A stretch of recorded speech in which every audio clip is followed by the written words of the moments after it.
नमस्कार दोस्तों, इस वीडियो में हम जानेंगे कि ओलंपिक की शुरुआत कैसे हुई और ओलंपिक के सिंबल में 5 रिंग का क्या मतलब है। और हम अंत में बात करेंगे कि टोक्यो ओलंपिक में भारत का प्रदर्शन कैसा रहा। दोस्तों, आज से 3000 साल पहले ग्रीस के ओलंपिया स्थान में खेलों का आयोजन शुरू हुआ था, जिसके कारण इन्हें ओलंपिक नाम दिया गया। यह खेल हर 4 साल में एक बार खेला जाता था, परंतु कुछ समय पश्चात रोम के सम्राट ने खेलों के आयोजन पर प्रतिबंध लगा दिया था। फिर कई सालों तक ओलंपिक पर प्रतिबंध लगा रहा। सन 1896 से एक बार पुनः ओलंपिक खेलों का आयोजन एथेंस में प्रारंभ हुआ और तब से आधुनिक ओलंपिक हर 4 वर्ष में एक बार होता है। ओलंपिक के फ्लैग में बनी 5 ring America, Asia, Europe, Australia और अफ्रीका जैसे महाद्वीपों को दर्शाती हैं। दोस्तों, भारत ने सन 1900 में पेरिस में हुए ओलंपिक में पहली बार पार्टिसिपेट किया था। यूरोपीय देशों में अत्यधिक ठंड के कारण बर्फ पड़ जाती है, इसलिए वहाँ विंटर गेम खेले जाते हैं। इसी को देखते हुए सन 1924 में पहले विंटर ओलंपिक गेम का आयोजन हुआ। वर्ल्ड वॉर के बाद सन 1960 से पैरा ओलंपिक गेमों का आयोजन भी होने लगा।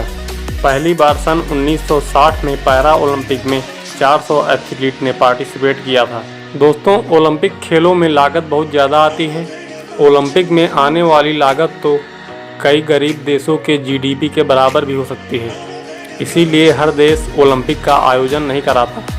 इस बार ओलंपिक का आयोजन 23 जुलाई से 8 अगस्त के बीच जापान के टोक्यो शहर में हुआ है। इसमें कुल 205 देशों ने पार्टिसिपेट किया है और 33 स्पोर्ट में कुल 11,090 एथलीट्स थे। अब हम बात करते हैं जापान के टोक्यो शहर में हुए ओलंपिक में भारत के प्रदर्शन के बारे में। इस बार भारत ने 127 प्लेयर भेजे थे, जिसमें से 55 प्लेयर ने क्वार्टर क्वालिफाई किया तथा 45 प्लेयर सेमीफाइनल तक पहुंचे, जिसमें से 5 प्लेयर्स ने फाइनल में भी अपनी जगह बनाई।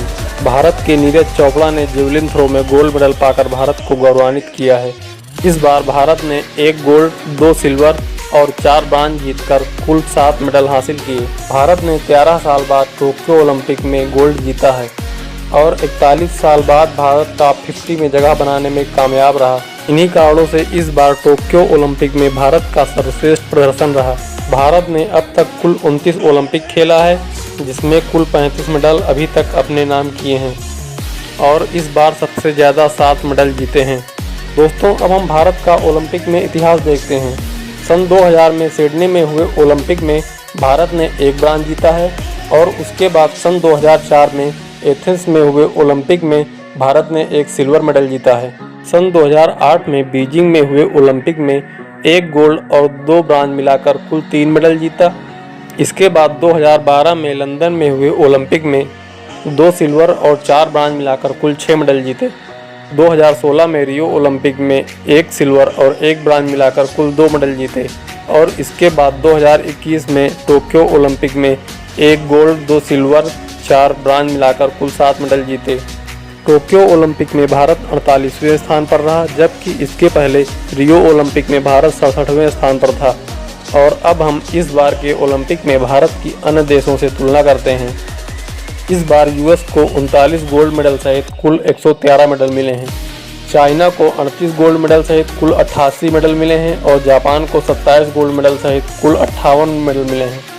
दोस्तों, जब हम खेल में भारत की तुलना अन्य देशों से करते हैं तो पाते हैं कहीं न कहीं अन्य देश अभी भी हमसे ऊपर हैं। जहां हमने 1 गोल्ड मेडल जीता है, वहीं यूएस ने 39 गोल्ड मेडल जीते। इसके पीछे कई कारण हैं और सबसे बड़ा कारण है कि हमारे समाज में खेलों को उतना बढ़ावा नहीं दिया जाता।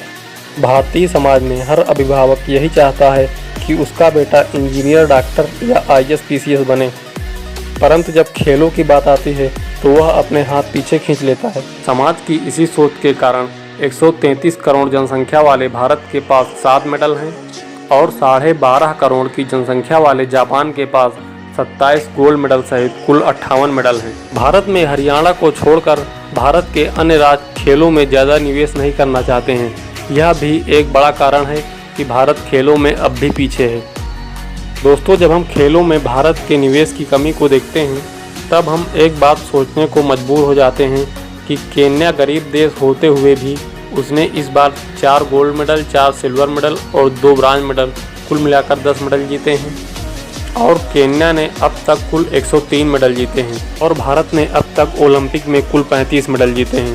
दोस्तों, यदि वीडियो पसंद आया है तो वीडियो को लाइक कीजिए और कमेंट कीजिए। कमेंट में यह बताइए कि भारत में खेलों को बढ़ावा देने के लिए भारत को क्या करने की आवश्यकता है, और उम्मीद है आप लोगों ने चैनल को सब्सक्राइब कर लिया होगा।